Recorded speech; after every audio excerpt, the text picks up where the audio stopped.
Hi, welcome to Classic Car Cave.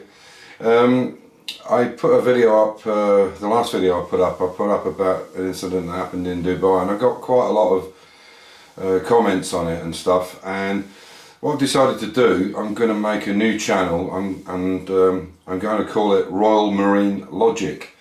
Now that might sound a bit weird. I am an ex-Royal Marine. I did 9 years in the British Royal Marines, and then went into the oil business. And basically what I want to do with that channel is I want to keep it away from the cars, because I don't have that many viewers, but I've quite a few people that watch for the cars or the classic cars rather than anything else. So I'm going to try and separate them. The other thing the reason I wanted to call it Royal Marine Logic is if there's any young people out there that are thinking about joining the forces, joining the military, Air Force, Navy, whatever, there might be some stuff that I can talk about, or some of my experiences. Okay, it was a long time ago, and obviously I'm not in touch now with the Royal Marines, obviously when I was a serving member of the Royal Marines, but I know because of the 9 years I spent in the service, how that affected my life completely. In a positive way. There was some negatives, of course, there is in everything, but I'd like to use that that knowledge and that experience that I gained and winning a Greenberry, and what it took to get that Greenberry in the first place, and I'd like to use that to maybe help some younger people.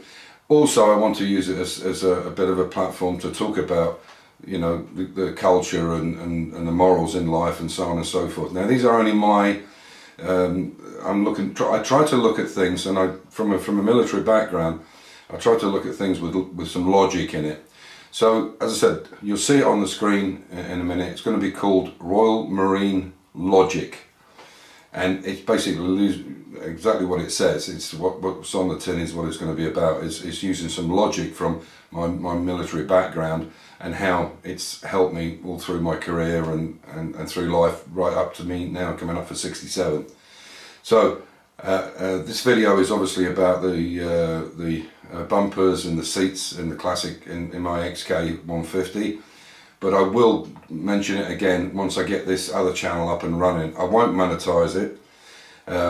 I want to try and demonetize this channel because it's a pain in the arse. It's not worth it. All you end up with loads of adverts. The money you make off it is peanuts anyway. But I never did it for that reason. A friend of mine said to me, well, why don't you do it, you know, a few hundred a year. There's about €600 in this particular account, this classic car account, and I can't even get it out anyway. I'm not really that bothered. So I hope you'll come and have a look. I'll set it up hopefully tonight and tomorrow, and I will mention it again in another video on the XK. So I'm here on my own at the moment. Amir and Refka hopefully will be here tomorrow, and we'll be doing a lot more on the XK, getting it ready for paint. So I hope you enjoy the video. Take care. This is the rear bumper. I've managed to get one overrider on. There's a bit of a technique to go with them. These are the irons that fit on, and they come on the inside of so that goes that way.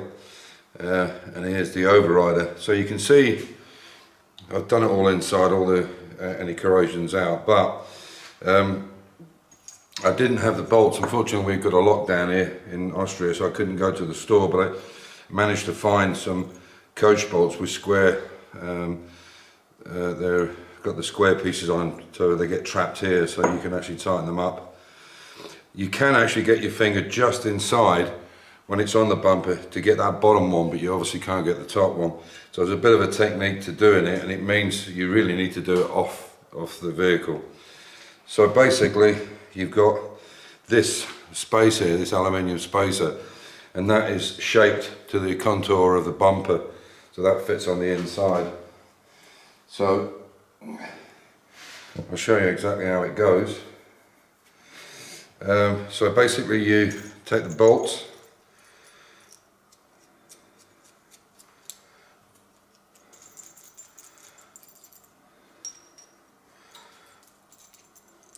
and then what you need to do, I had to cut these bolts down, this one down. So what you do is the bottom one is this bolt. So what you do, you have to juggle around and get the bolt into the hole. So you need a couple of pairs of hands to do it, and you can see you can just get that in, hopefully. Yeah, it just doesn't seem to want to go. Okay, it's a little bit tight there, so what I'm going to have to do is I'm going to have to take just a touch more off the top of the bolt to get it to turn that corner and go in. So you can see there's a double hold aluminium bracket, or it's a profile spacer there. This one is just going straight onto the spacer to keep this arm straight, and then the bottom one, they're quite tricky to get in. Fortunately, there is just enough room for the bottom one in here. This is the only bit of space there is, and you can just actually put your finger inside and feel the back of the coach bolt, but obviously you couldn't get to that one. So it's a case of doing it upside down and pulling it onto or pulling it into the slot where the bolt can't turn, if you understand what I mean. Same there, you can just get your finger up inside. Obviously the inside of this bumper will be done in a plastic coating. It'll be sprayed on, and these are the bolts that go onto the side pieces. You can see they're chromed there and there, and same on the other end. So again, it's to keep the bumper iron straight, so you can see the profile's right on the money there. If it was on the other way up, I don't know if it, I think that's the way they go. It might even turn the other way, I'm not sure. It might even go that way. That looks like it's straighter to me. And you can see this is a captive nut in here. That looks like that's the way it goes. I would imagine it's to keep the iron straight.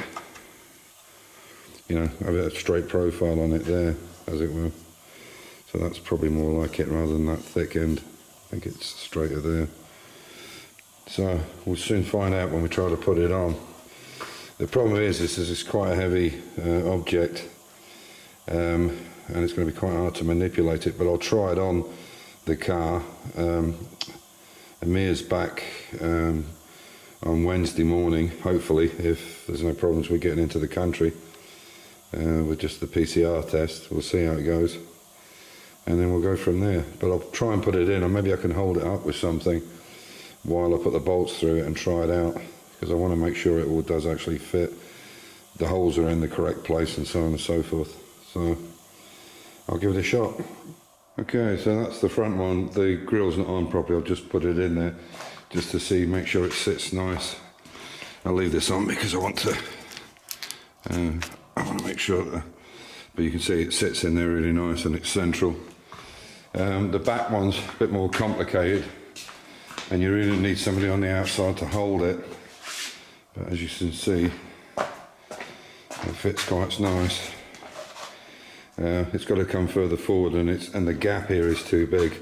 It will go all the way up almost to the boot, but I've checked, and you can see that the boot is not going to foul, so that's good. So yeah, I'll probably have to wait now till Amir comes back so we can hold it up. And this is obviously why they're made into sections, that they've got the main bars going through onto the chassis leg, which I'll turn you around and show you, and then a double bolt system, which you might be able to see there. So you can see these two bolts will have to come out, and then that piece that's hanging down goes with those three bolts straight through the chassis. So there's three of those huge bolts holding it right through the chassis, but that's got to be held up in a certain place, and I don't know if I can do that on my own. And obviously getting that onto that last connection there inside the bumper, I don't know if you can see it just in there. Maybe.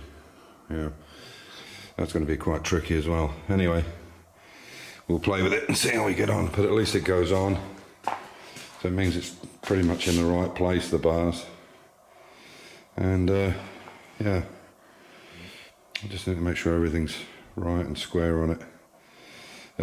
I've put these rubbers in on the side here, you can see, But what I'm going to do now, I've been thinking about this. You can see there's one here as well. I haven't cut it off on the end.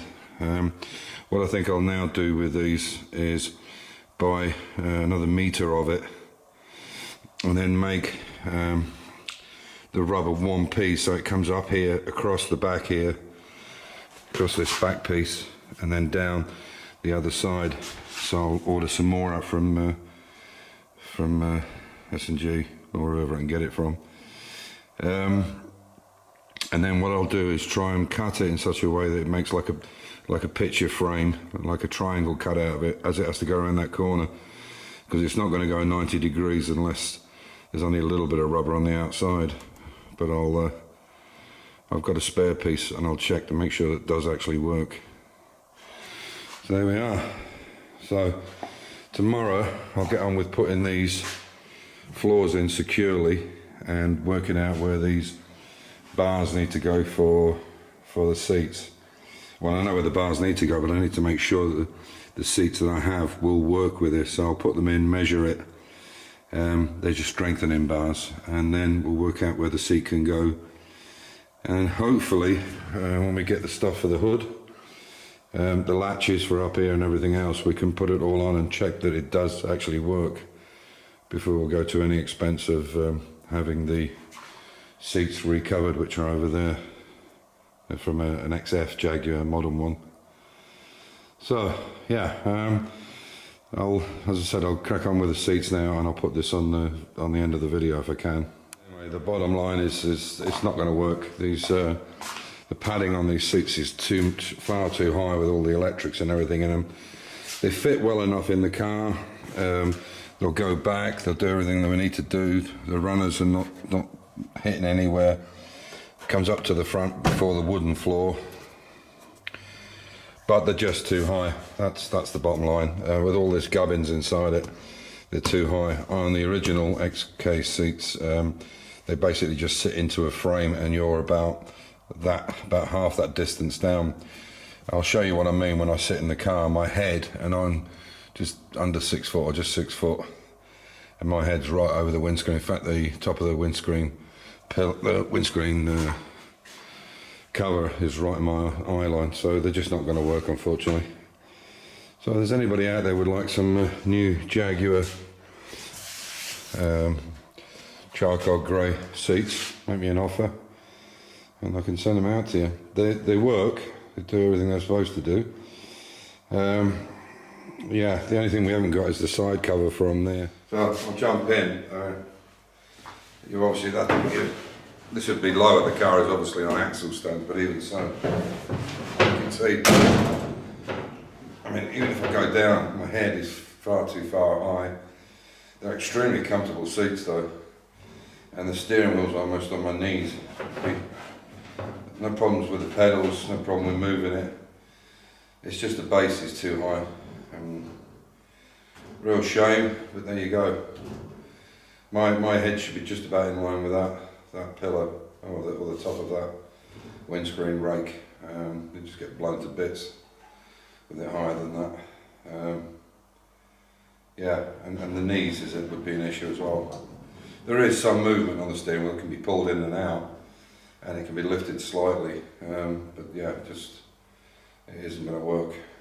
That's a real shame. So back to the drawing board. So on that bombshell, because I can't use them, as usual, stay safe, keep the faith, enjoy your hobby, and we'll have to look at plan B or C or D. We might have to end up just going back with the original seats, and yeah, it is what it is. So catch you in the next one. Bye for now.